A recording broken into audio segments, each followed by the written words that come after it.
So the story of the Templars is pretty well known. I mean, they were said to have been born around 1118. In 1307, they were persecuted by the church on heresy charges, and by 1314, Jacques de Molay and his preceptor of Paris, or his commander of Paris, Geoffrey de Charnay, were burnt at the stake. And they both declared their innocence. But there's some other little details about them that we need to understand in order to put it in the Grail and the Percival context. And here's one of them. In 1245, William de Sonac became the sovereign Grand Master of the Templar Order of Jerusalem. Later, in 1247, Brother William de Sonac sent a distinguished Knight Templar delegation to England in order to present to King Henry III, quote, a portion of the blood of our Lord which he shed to the cross with the salvation of the planet, enclosed within a handsome crystalline vessel. The relic was authenticated beneath the seal from the Patriarch of Jerusalem, the bishops, abbots, and nobles on the Holy Land. The sacred vessel was called the Chalice of the Rose Cross. And it contained the rare hermetic and alchemical elixir, which at that time was called the Blood of Christ, or the Red Lion. The vessel passed into the possession of Henry IV, King of Navarre. The vessel and its contents were later deposited in the Cathedral Church of St. Paul. So something was starting to happen with the Templars in the Holy Land, because they were starting to come across ideas. And because they were so much of an authority there, they had a certain level of freedom to explore certain ideas that they didn't have in Europe at the time. And related to that, and one of these was the alchemical ideas that were being studied by certain Islamic secret societies at the time. And that kind of ties into that whole description of the Grail in that regard. Now, Templar tradition, at least with my order, points out a couple key personalities in the forming of the Order of the Temple. One was a guy by the name of Michael Psellos. Michael Psellos was a very famous translator of Greek texts that were being brought over, that had been being translated from Arabic and were being brought to Constantinople at the time. And the other was Theocles, who is, also mentioned within the church. According to our tradition, these two actually initiated Hugh de Paynes and Godfrey de Saint-Omer with a mission in about 1096. So this is before 1118. There was a period of time that was established before they set up the Templar Order. And then later, St. Bernard of Clairvaux was the one who wrote the rule for the Templars. Related to some of these people are some important things. First of all, there was a very famous kabbalist in Troyes by the name of Rashi. And actually his real name was Shlomo Yitzhaki, but he was known as Rashi of Troyes. We know that he was working with St. Bernard of Clairvaux with the setup of both the Templars and the Cistercians. And with that Cistercian order, the key people that were setting up were St. Bernard of Clairvaux, Hugh de Count of Champagne, who was also one of the original 9 Knights of the Order of the Temple, and Peter the Hermit. And there is much belief that the Cistercian order was actually set up to translate certain texts that were being would be captured in the Holy Land by the Templars and brought back so that they could be translated. And these texts were believed to be of kabbalistic and Gnostic nature. One of the other people that fits in this story is Catherine de St. Clair. And Catherine de St. Clair was actually the wife of Hugh de Paynes, the first Grand Master of the Order of the Temple. And Catherine de St. Clair was the cousin of Chrétien de Troyes. And Chrétien de Troyes was the one who wrote the very first Grail legend that was ever published. You can see some connections happening here. It's not just random, all right? Hugh de Paynes himself, his grandfather was actually Theobald de Payens, Le Mort de la Gardière, who was a Moorish Sufi.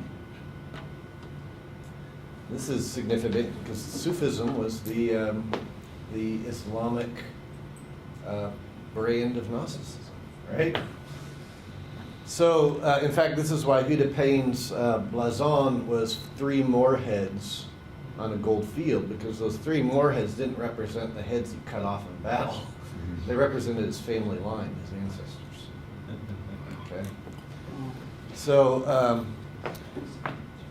and so by 1128, there's the council at Troyes, this alchemical center where Hugh de Paynes is, or where Bernard de Clairvaux is writing the rule of the Templars. And he writes the rule according to 72 articles, which were said to be associated with the 72 kabbalistic names of God that Rashi was advising on.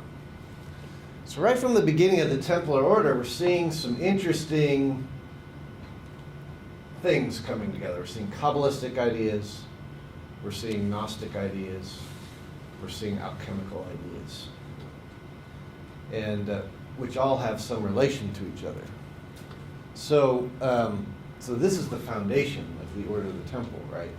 So the fact that the Templars are being mentioned as the guardians of the Grail in Parsifal is significant, because we find these same themes, these Gnostic, Kabbalistic, alchemical, and astrological, actually, all throughout the book Parsifal by Eschenbach. There was also, many people have this idea of the Templars as being just these, warrior monks that were going in to kick ass, right? That's generally what people think. They think of the Crusades, and they think of all the Crusaders that were there, and they think that because the Templars were considered a crusading order, that they were also lopping off a bunch of heads. And there were Templars that lopped off heads, but it wasn't as black and white as many people think. In the story of Percival, it's revealed that Percival's father actually marries a Muslim woman and has another son. And so Percival is actually brothers with this other Muslim brother, right? And that was heresy, during this time to suggest. But it was suggesting that there was a root source to certain things. And so we find things like, for example,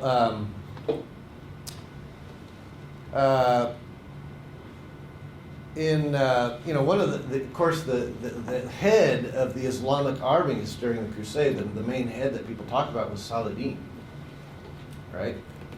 And there's a 13th century manuscript called the Ordre du Chivalry, or the Order of Chivalry. It was written in 1250 AD. And at that time, it historically documented an event in which Saladin was given and received the secret induction ceremony of the Knights Templar.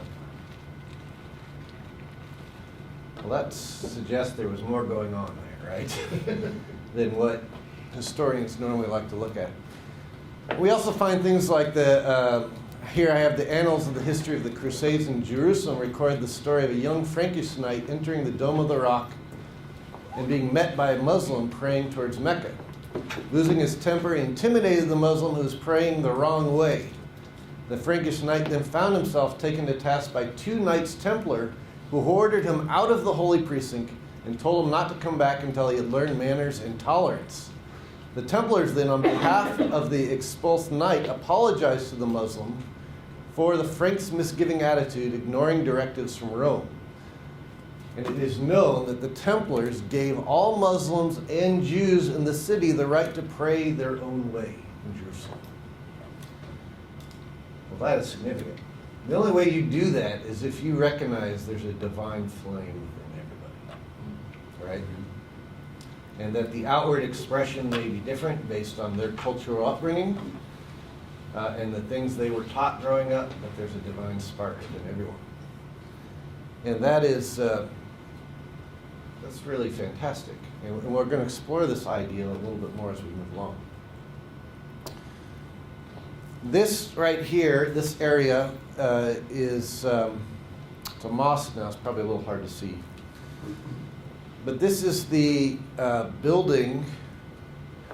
This was the former Templar commandery building in Constantinople. And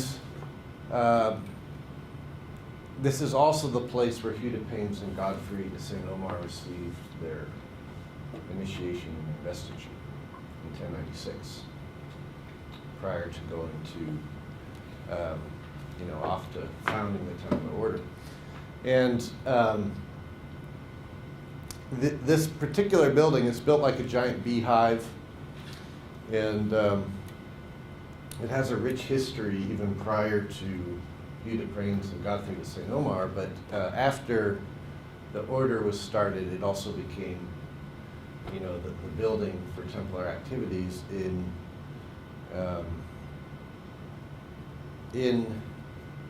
Constantinople at the time, now Istanbul. You can all get that song out here. I'm thinking it.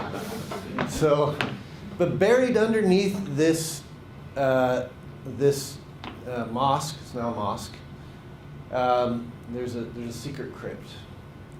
And in that crypt, there are the graves of Templars going back to the 1200s. And some of the tombs are written in Arabic. Some of the tombs are written in Hebrew. And some of the tombs are written in Latin. They're all Templars buried there. What does this tell us? This tells us that there were Templars that have been coming from different cultural backgrounds that all recognized there was a deeper mystery. And that deeper mystery was more important than the sectarianism that was raging at the time, so much so that they were willing to be buried together, which you don't find even too often today. Right? That's why you go to a cemetery and you'll find, different religious quarters of the cemetery. But here we find it. So again, it suggests that there's more to this story that's going on. According to some kabbalistic traditions, traditional kabbalistic traditions, we're not talking about the new flavor of the month of Kabbalah, right? There are two principal texts, kabbalistic texts, which are said to be found by the Knights Templar in the Holy Land and delivered to Jewish communities in Spain to be translated. And one was the Sefer HaBahir, and the other was the Zohar. Now this is significant because the first publication of the Zohar was published in the exact same town by the exact same printer as who published Parsifal by Wolfgang von Eschenbach for the first time. All right? So it means there's a connection that is largely hasn't been explored by historians. And I'm not going to get into all the history of Kabbalah and the meanings behind things, but I do want to talk about the Kabbalistic tree, which there's different versions of it, different ways to lay it out and everything else. This happens to be the version I came up with. but based on early kabbalistic sources on it. But there's just a couple things I want to emphasize here. One is that traditionally within this diagram is a manifestation of 10 sephirot or spheres of manifestation connected by 22 paths. And these 22 paths have been are said to be associated with the 22 letters of the Hebrew alphabet. And the Hebrew alphabet is divided into what is called 3 mother letters, 7 double letters, and 12 simple letters. The 3 mother letters are said to correspond with the elements of water, air, and fire. The 7 double letters are said to correspond to 7 planets. And the 12 simple letters are said to correspond to 12 signs of the zodiac. At least according to the Sefer Yetzirah, which is one of the main kabbalistic texts. So naturally, many Kabbalists have said, well, you know what? There are 3 horizontal paths on the Kabbalistic tree, just like there are 3 mother letters. And there are 7 vertical paths on the Kabbalistic tree, just like there are 7 double letters. And there are 12 diagonal paths on the Kabbalistic tree, just like there are 12 simple letters. And so there's been some exploration with some debate on how to arrange those things. But one of the things that's universal, widely universal within traditional Hebrew or rabbinical tradition related to Kabbalah is that the 3 mother letters that go on the 3 horizontal paths start out with Mem, which was associated with water, then it went to Aleph, associated with air, and then Shin, associated with fire. Why is this important?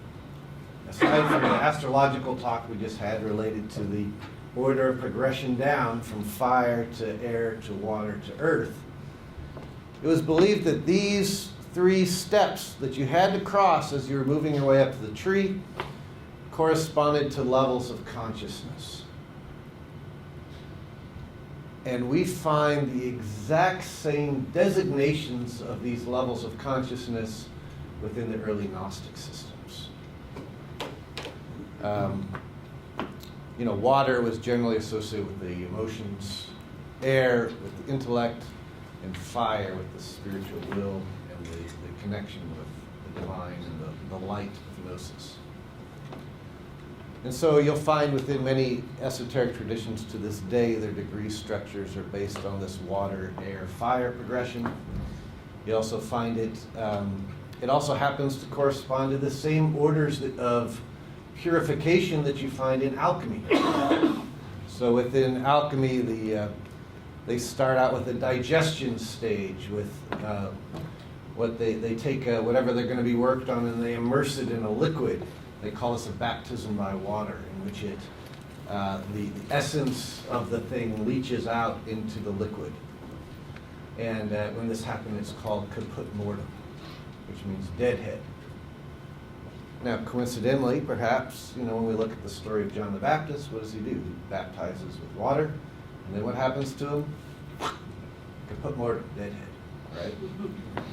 Hang on a second. The next stage then was air, and this was distillation, where they took the liquid and they distilled it, and it turned into a steam or an air, where they could capture those essences. And the last bit was fire, which was calcination, in which the remaining body of the herb had to be burnt down to its ashes, and then secret salts would be extracted out of those ashes.